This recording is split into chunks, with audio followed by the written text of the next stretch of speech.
We were the first one to really, really commit to that. I mean, we were in every grocery store in the United States every single week. And so we knew if people were going to try it, they were going to buy it. And that's how we built our whole business. But who backed you, man, to start, right? Like you needed to get this thing off the ground. I took out 20 credit cards. Me and my wife liquidated our 401ks. Wow. You went all in. We didn't have our first investor for like 4 years. So we just fully committed. Welcome to the podcast, where we introduce you to incredible humans who share their journeys with the mission to inspire you to harness your own inner tenacity to drive your life and career forward. And now, your host, Adam Posner.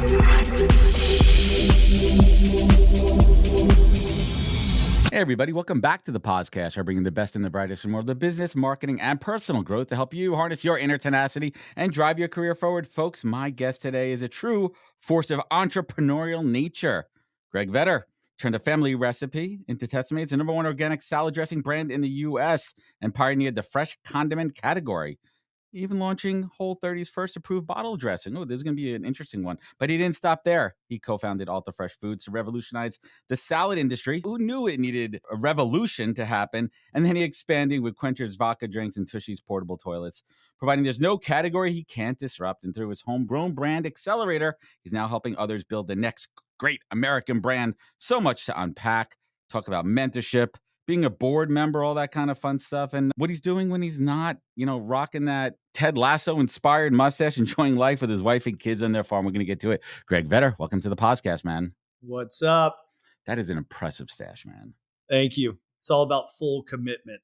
It is. Mine. I had one. I'll grow it back in the fall. I'm looking forward to So my dad had a stash from the moment my little baby eyes could recognize it until I think it was his retirement party, and he came home, and this is a good one too. My parents have been married, forever. My mom walked in, and my dad shaved his mustache on some random day, and she didn't even recognize him. Yeah, and that was it. That my dad also had a stash, still has one now. But there was one time I was probably 10. We were on vacation, and he just decided to shave it off. So he walks downstairs, and I'm one of 3 boys, and this random stranger is in this house, not our house, but he's got my dad's voice, and we're all like, "Who the hell is that? Who the hell are you?" We were not happy. No, it's a great joke to play when you have a stash bar. But let's get into it, man. I truly believe behind every entrepreneur is the origin story, which really doesn't get talked about a lot. We're always talking about what are you working on now, what are you working on in the future, and we'll get to that stuff too. But how did you where does that DNA come from? So if you don't mind me asking, what did your parents do for a living? Dad was in nonprofit work, so our joke is he shits on the Dos Equis guy for the most interesting man in the world. He doesn't hold a freaking candle to the crazy shit my dad has done. He nonprofit work forever, funded Bob Marley's first recording studio. Wow. Was an organic iguana farmer, dropped out of high school in Ohio and was a fire trail blazer a while. So the funny part is he doesn't even tell us all of his stories. Something random will happen and he'll just go, "Yes, I've experienced something like that." And we're like, "What the hell are you talking about? I'm 42. How do I not know this?" Summer 72, me and Jimmy Buffett were hanging off the coast of Cuba. On Bob Marley's sailboat, right? Yes. You're like, what are you talking about, Dad? Wait, but who farms iguanas? Why do you need iguanas? Aren't they like a predatory species? They needed the meat and iguana meat. Yeah. Yep.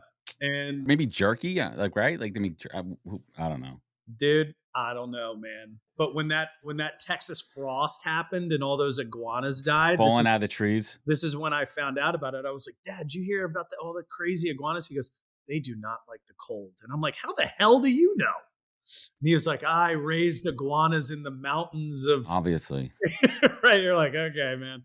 Wow. That's interesting. What about, what about, sorry, and more on Dad? Well, yeah. So nonprofit, really interesting dude. My mom was a stay-at-home mom and Pilates instructor.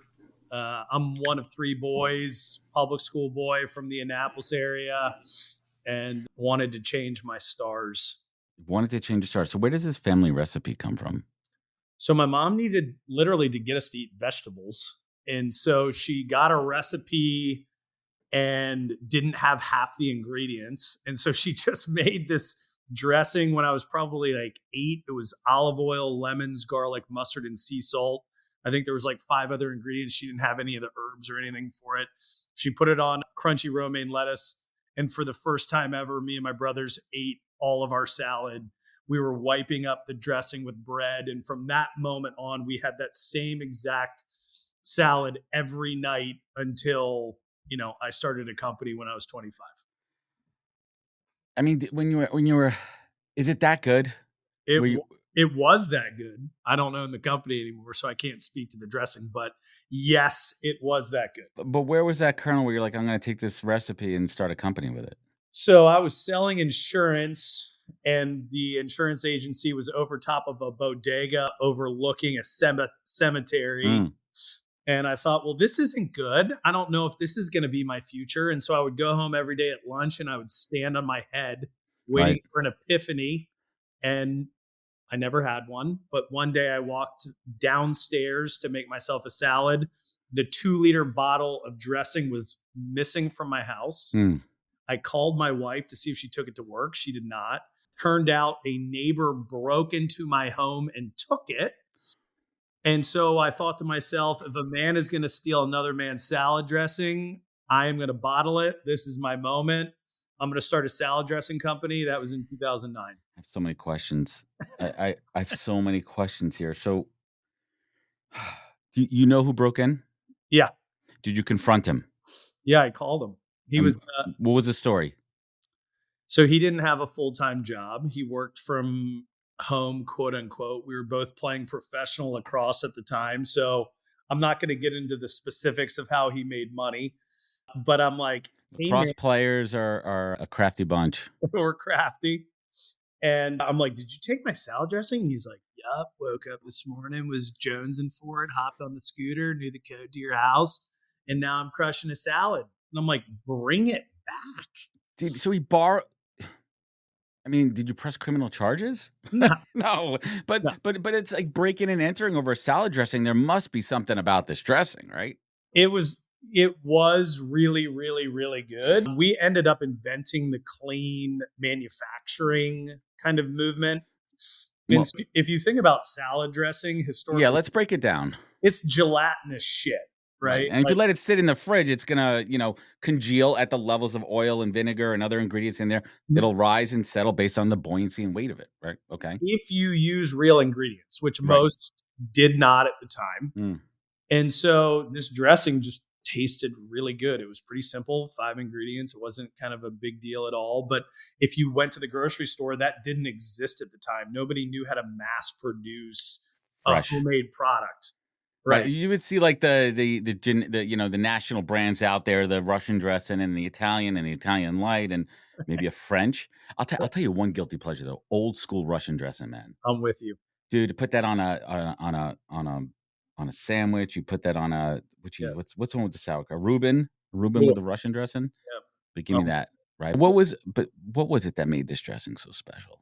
What was It that? was just it was so flavorful but light Mm. at the same time, and it could be used on anything. And it was just one of these things where, I knew it was going to be something popular. I didn't realize how big, because she would bring it to every tailgate. Me and my brothers played lacrosse in college, and every meathead, right, from all over the country, they're all at the tailgates, and they all just go, make sure your mom brings dressing. We had a bunch of guys from Long Island. They were, Yeah. make sure your mom brings a gravy, bro. Long Island is a big lacrosse town. Yep. Very, very big.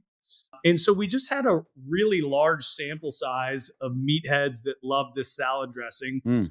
And so it's like, if you can win over those dudes, like you're going to win over some people, generally speaking. And so then it turned out to be special. And then we were able to scale it, which we did. Well, I mean, let's pause there for a minute and tell the quick little salad story, right? You can't just jump into the salad business. You have to understand manufacturing, production. You're competing for a retail space, and first and foremost, you had to get some money behind it. So, like, did anybody try to talk you out of this idea of starting a salad dressing company? Yes, everyone. Everyone. Yeah. They're like, dude, look at the shelves. Go into any store. There's plenty of freaking salad dressing there. It doesn't need. I mean, you're We going to don't. compete with Paul Newman's Own, Right. They go, the world doesn't need another salad dressing. and you said, I'm going to I prove go, you try it. wrong. Right. Try it. And then you tell me. And that's what we did. We built a national demo plan where we had people standing in grocery stores handing out samples. And we were the first one to really, really commit to that. I mean, we were in every grocery store in the United States every single week. And so we knew if people were going to try it, they were going to buy it. And that's how we built our whole business. But who backed you, man, to start, right? Like, you needed to get this thing off the ground. I took out 20 credit cards. Me and my wife liquidated our 401ks. Wow. You went all in. Yeah, so we did that we didn't have our first investor for like 4 years. So we just fully committed. And talk about the power of not needing another investor. So many entrepreneurs out there, they think they need to raise money first. Once you raise money, man, you are literally a slave to them. You owe them everything. They own you. Yep. Like, I've had so many incredible entrepreneurs, founders on the show.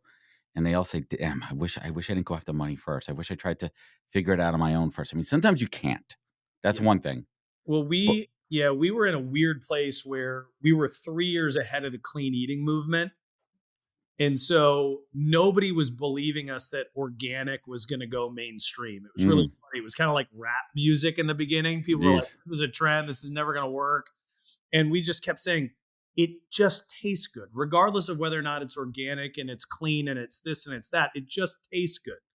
And so, again, it took every dollar because nobody would give me any money in the beginning because they said, this is stupid. It's never. But then when we got a national deal with some grocery store chains, people go, okay, maybe this dude's on to something. I'm willing to admit he seems crazy. He's willing to work hard. He's already committed his dad's house to starting a manufacturing plant. Jeez. Like this dude's not fucking around. What'd your dad say to you? He's the man, dude. I should have your dad on the show, not you. Yeah, I know. Fuck me. I sat him down. I go, the only way we're going to get this manufacturing plant is if you sign over your house. And like without hesitation, he goes, done. And what a dad. And I go, are you sure? And he's like, you're going to make it work, man. And if you don't, we'll all move to Colorado and live in a trailer park or something. We'll just figure it out. Like that is so incredible, man. The power of family and the power of believing. I mean, listen, not everyone has that, but your dad had that. I mean, that sounds like it's part of his DNA. Yeah. But it wasn't a total risk, right? I'm sure you had the numbers, the math, you figured out the market share. No, you were going more on vibes and saying, listen, this is too good for it to fail. Yeah, it was one of those things where we had, we were in, I think we were only in 60 grocery stores at the time when he committed to his house. But I think he saw that we weren't going to take no for an answer. And historically speaking, that's been our vibe since we were, little kids. So I think he thought that we could make it work, but it was not a sure bet at that point at all. I mean, how did you figure out what to do? I mean, did you start making it in like, your own kitchen and bottling it? Like, what's the story there? I convinced the owner of a rib restaurant to let me come in at night after they closed. So we would go in and we would set up metal bowls and we would make salad dressing from like 10 at night till 2 a.m. Grinding. And we did that for a couple years. And bottling it up. And then how'd you get to the point of moving into, a co-packing facility or, building your own? Yeah. I mean, we came to this point where co-packers didn't know how to do clean manufacturing yet. So our only option was to do this ourselves. And so we looked everywhere for some type of manufacturing place. Nothing really existed. There was only one place in Baltimore. It was 36,000 square feet. It was 5 times the size of what we actually need. And we just said, all right, like we're either going to do this and build the next great brand, or this is going to just go down in a fiery blaze. Where'd the name come from? It's my mom's nickname. Originally, it was her email address. So my dad's from Southern Ohio. And, her name's Teresa. So she goes to this wedding when they're dating. My dad's cousin, Mary Henry, was getting married. And she's like, "Hi, I'm Teresa." And his older brother goes, "Not in these parts, you're not. You're Tessie Mae." And so That's it. that was her email address. Tessie Mae. And when I was trying to think of names, it sounded official, dude. It sounded real. It is. It's her recipe. Yeah. Wow. I love it. So you build this thing up. What was that first punch in the face from an entrepreneurial standpoint with this brand? Dude, everything. Every day was a punch in the It face. never, like, just getting approved to have a food manufacturing license. Wow. There's a lot to that. Be a food manufacturer was a Herculean effort. Right. The sales part was pretty easy in the beginning, but mass producing something of that standard was really, really, really difficult. So it was actually never really easy. You know, there were indicators that Nothing worthwhile is. yeah, I mean, for sure. Yeah. It's like, it's great to say that, but when you're just getting your dick kicked in every day, you're like, well, you know, the joke was like, all this for salad dressing. Like, we're doing all this for fucking salad. Mm. So it was tough. And if I'm quoting Lisa Simpson, you don't win friends with salad. I'm sure you've seen that clip before, right? So you have to win friends over, but you also have to prove the market, and you Yep. proved it through customer tasting. Yep. And sales were kicking up there too. When you build up critical mass, you get into Whole Foods. The first fresh condiment category, the first Whole30 approved bottle dressing. What the hell was that like? The Whole Foods process. I hear like that's a Gestapo over there. The first couple was really easy. Yeah, Wow. Okay. they love local, or they used to before they sold to Amazon. So you could get into like 10 stores pretty easy because you were Regional, right? They like that. store by store by store. Hmm. They didn't actually really love when you broke out of that region. That was actually really hard. So we had to really convince people to let us come in. We said we would buy everything back. We would do demos. So we had to fully basically build out an entire company in every region of the country to become a national vendor with them. How did you compete for shelf space? We just committed to demos. So we literally built out our own demo force. We went into grocery stores Friday nights, all day Saturday, all day Sunday, Monday nights, and we just hustled salad dressing. How do you sample salad dressing? Is it did you have like just the dressing standalone, or like where people just had to taste it, like in a little shot It was cup, in or a little paper cup, right? some lettuce and a toothpick. Okay. So And then we had recipe cards. So like, hey, here's some popular seasonal recipes. Here's ways to cook with it. Here's ways to just kind of use it in general. And so we just basically set up all of these little demo stations with 1,000 different ways to use it. That's what you got to do. Won over customers one at a time. Was the goal from the beginning to sell it? No. Did you have a plan to sell it? Did you think about that? Or like what was like the long-term strategy? Like to expand into other condiment categories? Yeah, I mean, we really just kind of wanted to build. We wanted to change our stars. We wanted to build something of substance. It was never really, we never set out to sell it. And then there was really a consumer packaged good boom at a certain point where multiples were getting gigantic. We didn't participate in that. We just kept growing. We wanted to be the leader. We thought we could literally kind of build the next Heinz 57 of salad dressing. And we were doing a great job. And then COVID happened, and then the supply chain crisis happened. And so then all hell broke loose, basically. What kind of hell broke loose? Investor infighting. Everybody wanted out, basically, right. It was kind of in the middle of the supply chain crisis. They're trying to cash out before it crashed. They're like, dude, we navigated COVID. We got to get out of this thing. It didn't feel like the right time, but they basically just started suing the shit out of us. And so we had to hire professional negotiators. The only agreement everybody came to was to sell it. What did that feel like emotionally for you?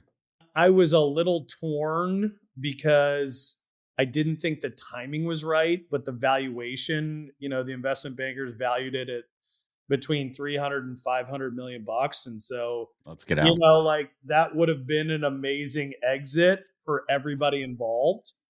It never felt like it was going to happen. Like they're telling you these things, but there was just a weird energy around the process. And so then it didn't happen. And then, if we thought all hell had broken loose before to get us to try and sell it, when the numbers did not come in the way that people wanted, I mean, The valuation goes down, everything it changes. was like World War III. Jeez. So how did Maverick punch out? We tried to find some common ground with people, and they wanted everything. They had gotten kind of a taste of what the value could be. And so they didn't need us anymore. And so then we had to try and restructure it. One of them was a restructuring expert. They fucked that whole process up. And then they found us I found myself sitting in a boardroom like 2 years later, handing it over to some PE group for like $4 million. It was horrible. Horrible, but at the end of the day, that's $4 million more than you started with, and hopefully you're able to recoup initial investments. But the lessons learned. I mean, you wrote a book, Undressed, right? You pull back the curtain on the journey here. So what's the biggest lesson, man? What's the biggest lesson in Undressed?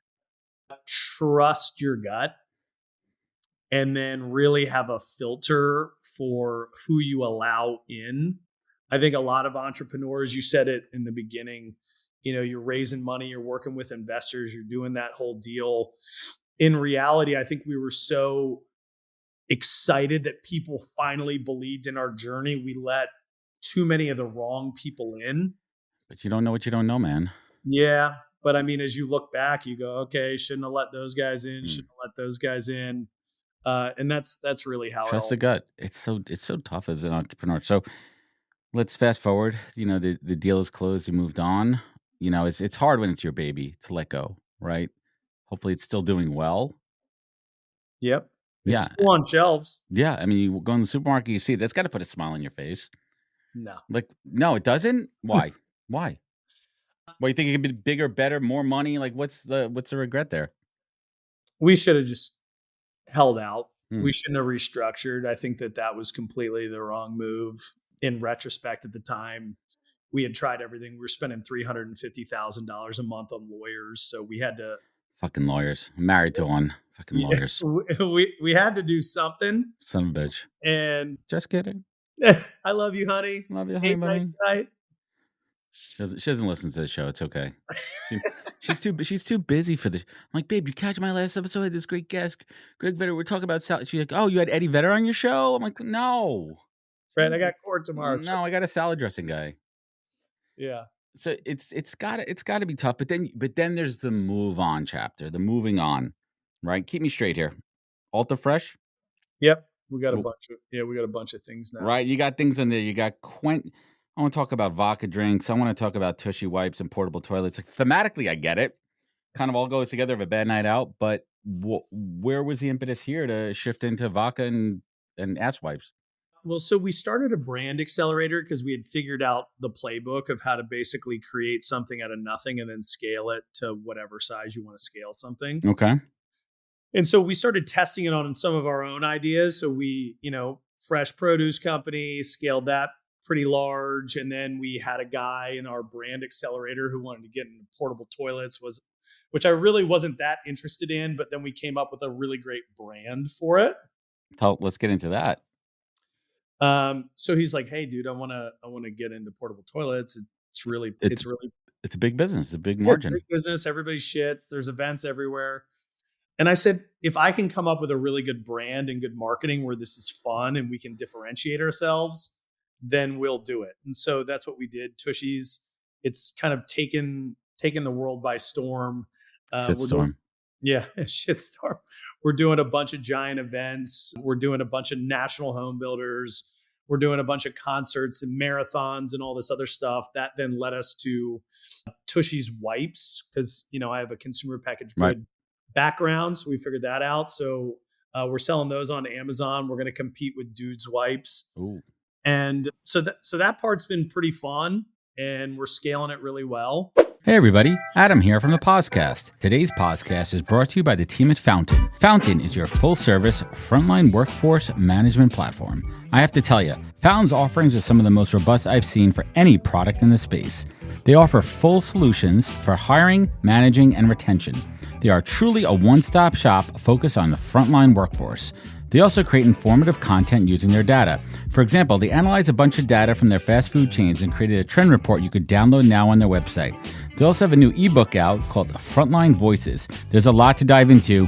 Certainly check it out. And you could learn more at fountain.com, linked in the show notes. Thank you. But what makes these different than porta potties? It's really, I mean, I'm fascinated by this industry, believe me. Yeah. So it's really not so much that we invented a different porta-john.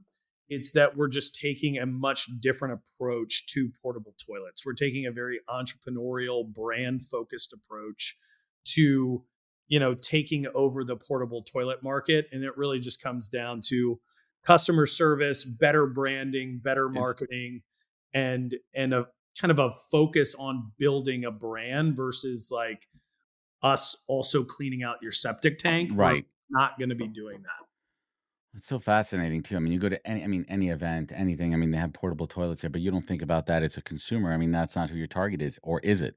Or are you going more after the B2B side of organizers and corporations? It's for us, it's everything, right? Like we've been able to, like the phone number is 855 P poop.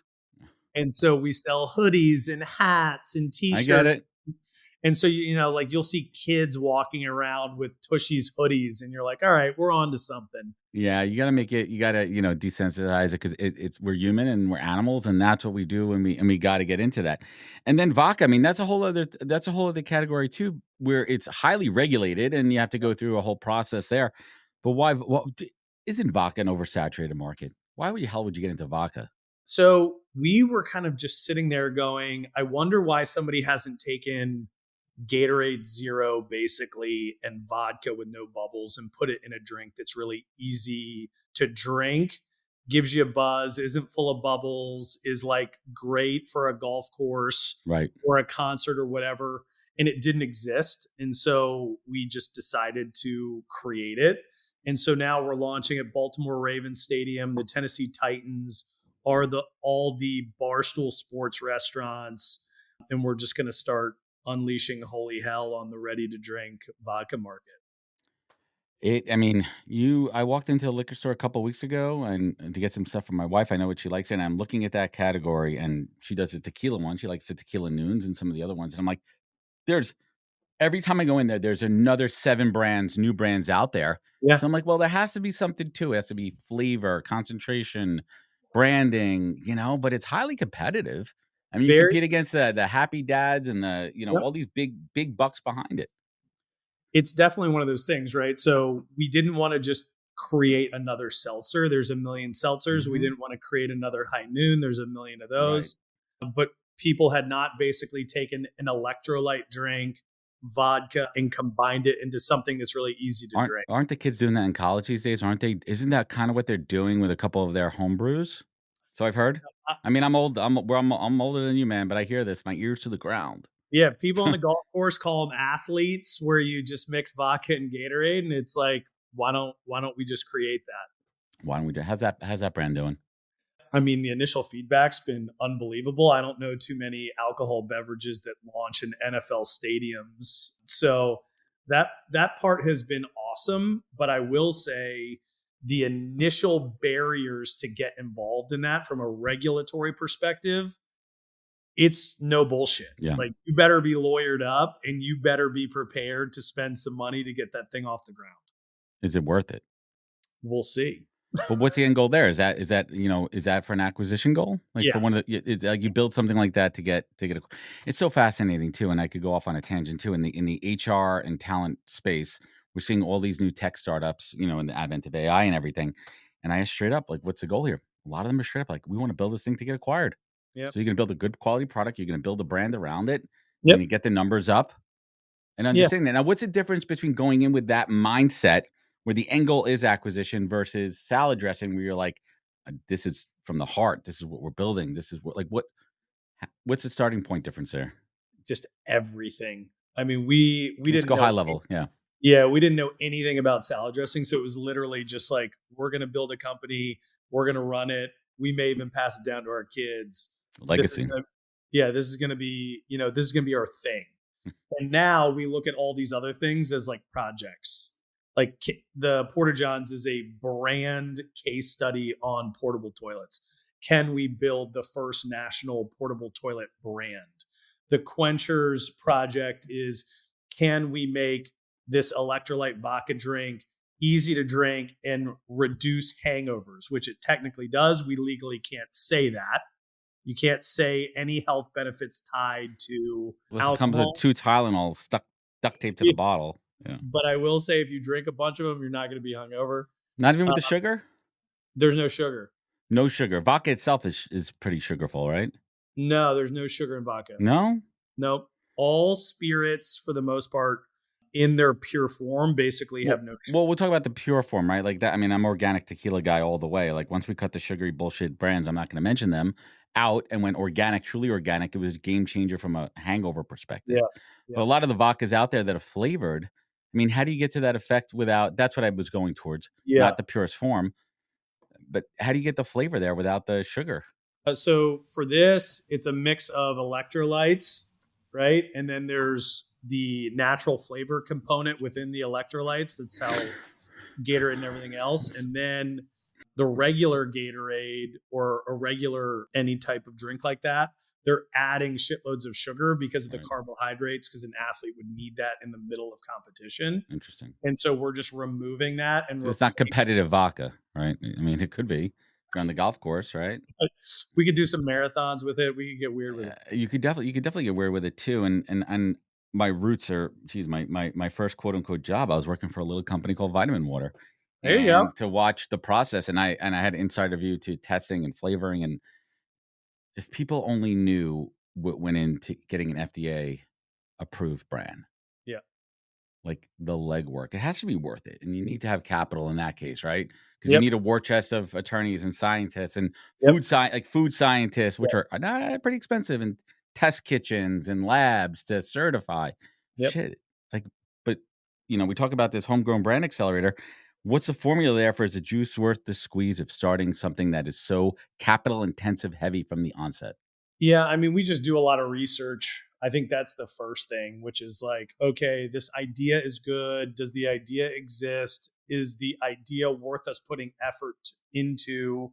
How big can we scale it? How different are we in the grand scheme of things? Is it fun? Does anybody care? Does anybody really want this shit? Does anybody want it? And so we kind of go through all of these different phases.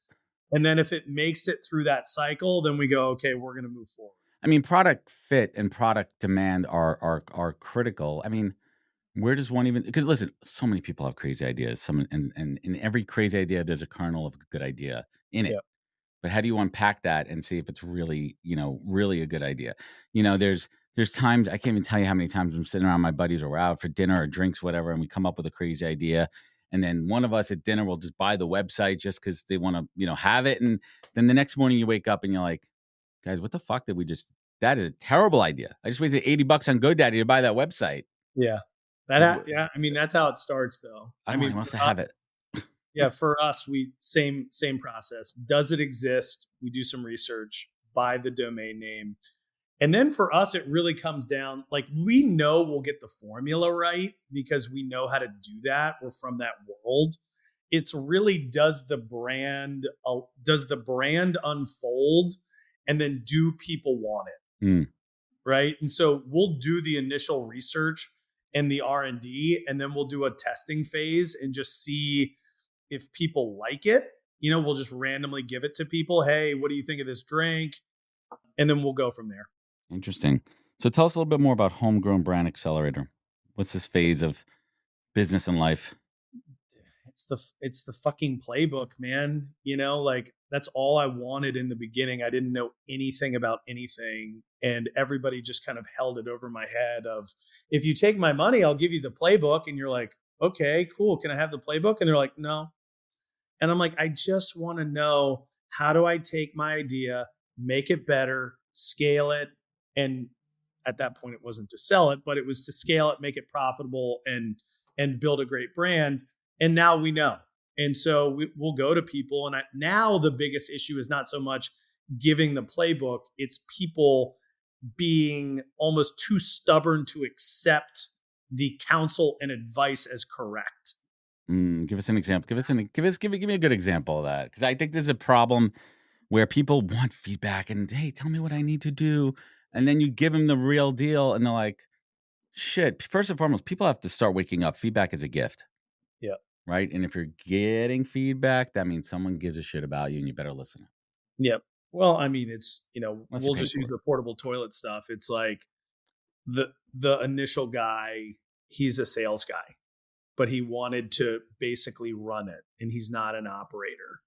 And so we just kept being like, dude, just all your time needs to be spent on sales. You're not an operator. Find someone Stop to be the operator. Yeah. wasting your time here.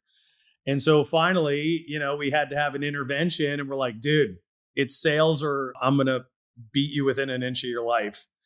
And now things are running smoothly. But even when you give the answers, I think everybody has this stubborn side of them. And that's what makes entrepreneurs great. But you also, at the same time, need to understand who has done it before you and has that proven track record that can just make this whole process so much smoother.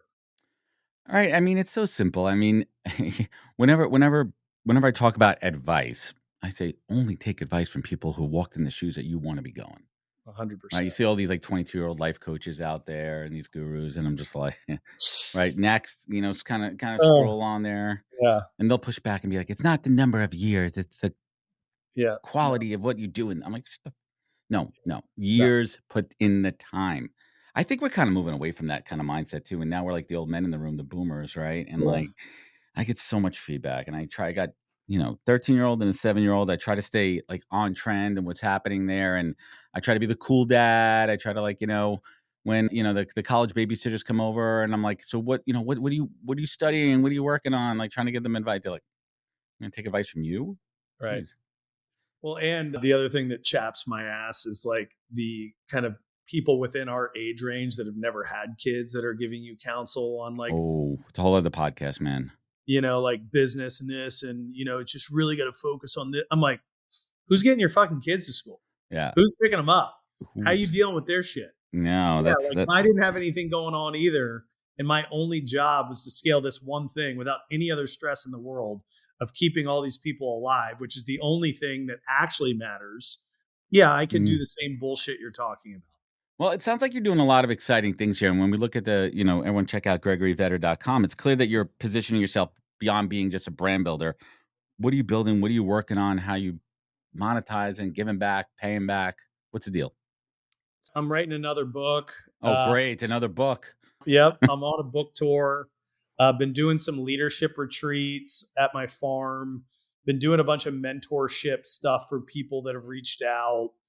And that's really kind of how I'm giving back, because if people want to hear how to get through the storm, I've been through that more than once.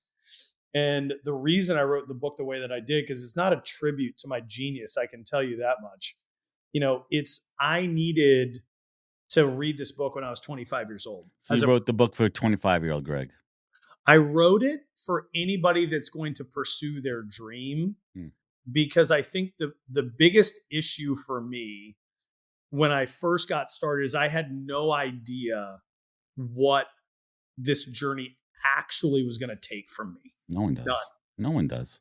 And there weren't any books really about not getting your car repossessed, or not being able to buy food, or missing, like you had a lot of people Yeah. that kind of are like, oh, and we had some issues, and it was tough here and there. It's like I couldn't buy Christmas gifts for my kids, right? Like, so I made it completely transparent, ruthlessly transparent, so that it's a pressure test for anybody before they get started to say, do I care enough about my idea to potentially go through this? What are you willing to put on the line and risk to make this shit happen? Correct. Do you understand the implications, what you're sacrificing? Are you able to ask friends and family for fucking money? Oh, Try it. Like, try it on me. Like, right? Like, put them in it. Pretend I'm your dad, and you're asking me for 50 grand that he may or may not have, because that's his retirement fund. That's everything he's saved for. And your dad believes in you. yeah. You went through this. Your dad did it. Yep. you asked your dad for money. Yeah. So you're giving people advice that you've walked in their shoes before. And you have to break every social norm you've ever been taught. You have to just you literally need to go out on in such a weird fucking place. Ugh, I'm getting chills thinking about this because what am I, And man? right, and it's just like if It's an island. you're on an island, you're on a mountaintop, the air is thin, you cannot breathe, there's no way down, you can't go up, and it's like how the fuck are you going to survive? Right. What are you willing to do? What are you willing to sell? You're not a part of society anymore. You're not going to happy hour, you're not a part of a kickball league. You are out Mm, there grinding in a jungle, in a storm, every and day. no one can help you because you're the leader. And so everybody that's in your little jungle party is looking to your face to see whether or not you're going to crack. And when they look at you, you got to be thumbs up. We're Yeah. still on track. We're still going in the right direction. And people aren't ready for that shit. What's keeping you up at night these days, man? Everything we just spoke about. Yes. Yeah. No, I would just say right now, it's like I want to move into the phase now of I want to sell all the businesses in some way, shape, or form. So it's like I've been building. I want to get into the mode of selling all Mm. of them now. And so it's not so much what's keeping me up, but my focus is now basically putting all of these different business units in a place for exits so that my time becomes more and more free to give back to the next generation of It's entrepreneurs. all about time, man. I know. Right? Like time. Like we all. It's like the great equalizer, and it's the thing of the greatest value that it's Yep. hard to put a number on. Yep. I mean, you can, but and to buy back that time, to have that time, to refocus your time, and that's everything. So what's the next big thing that's exciting you, man? I mean, I got so much right now, man. I would just say the Quenchers launch for this NFL season is going to be awesome. I really enjoy all this kind of mentorship of other leaders. I really think that that's awesome. And obviously, my kids and my family, they're all growing and playing Mhm. sports Great. and doing that whole deal. So that's really what excites me the most. Yeah, it's so crazy. Like just going off topic here, you like everyone like you talk about, oh, I missed so much time when my kids were younger and everything. Younger, like the first, like, and I'm just gonna say this is a bold statement, like till they're like 5, like, yeah, you get to spend your time with them. But I'm telling you, man, I have a 13-year-old daughter, my 7-year-old son in the last year. How old are your kids? 14, 13, 11, and 9. All right, so this is gonna land with you. My 7-year-old son in the last year went from being a little kid to being a boy, Yeah. a sports boy, deep Yeah. into baseball, which is my favorite thing. He's a diehard New York Mets fan. We watch every game together. He's asking questions, and I saw this change in the last year, and it's like everything a dad could ever want. Yeah. Before he goes off for camp in the morning, this morning we're playing soccer in the driveway. We're throwing the football. We're having a baseball catch. I'm like, yes, and that's a time I want. Yeah. But all that work I did and I missed time, I'm okay with it now. Yeah. These are the formative years. This is like, when he really understands and you could teach. So Yeah. Greg, let's bring it home here. You have certainly reached a level of success on paper that people will look like, dude, this guy's quote unquote killing it. He's doing well here. But we all know there's a lot behind the scenes that people don't see. Greg Vetter, how do you define success? The owning and taking control of the four things money can't buy. So your time, your soul, your health, and your children's love. So if you have those four, you're smashing life. That's how I define success. Those are the metrics that I manage and keep an eye on. And that's all I really care about. Bonus question, last but not least, Greg Vetter, what is the single greatest piece of career advice that you have ever received that you pay forward? Well, now it's in reflections, it's really trust your gut. It's two things, and then it's a quote by Joseph Campbell. The cave you fear to enter holds the treasure you seek. It's all on the other side of fear. I love it, man. Greg Vetter, thank you so much for joining us today. Everyone, you could connect with Greg. Check out gregoryvetter.com. I'm going to link it up in the show notes. Check out his book, IamUndressed.com. Oh, that had to be a fun website to buy. Yeah, had to be some funky ones. Where else? Working on the new book. When's that coming out? What's the title? You know, It's going to be the field guide. It's an entire book of the field guide from the book. So it's going to be some variation of that title. Cool. It's going to be coming out probably this holiday season. Coming up this holiday season. Where else could folks chat with you? You on the X, a Blue Sky? What do you mess around with? Insta? Social media. I'm on all the social media things. Kind of bored of social media these days. It's just all ads and bullshit and algorithms. But we digress. Greg, I want to thank you so much for joining me, hanging with me as I sign off here. Everyone listening, if this show meant something to you, leave a review rating. It goes a long way. You know where to find out more at thepodcast.com. Please, please, please, I'm begging you, check out our YouTube page. I'm trying to juice that up. Go over to YouTube /thepodcast. And, please leave a review rating. I'm not begging, but I'm asking. Go check it out. Check out this video. Remember, be good to yourself, be better to others, and catch us next week for another great episode of the podcast. Take care, everybody. Wisdom is forever, but for us, it's time to go. Thank you for joining us. Luckily, we'll be back with our next episode soon, jam-packed with more incredible humans. Thank you for listening, subscribing, and sharing. To join the conversation, search The Podcast on LinkedIn. And to catch up on past episodes and more info, please visit www.thepodcast.com.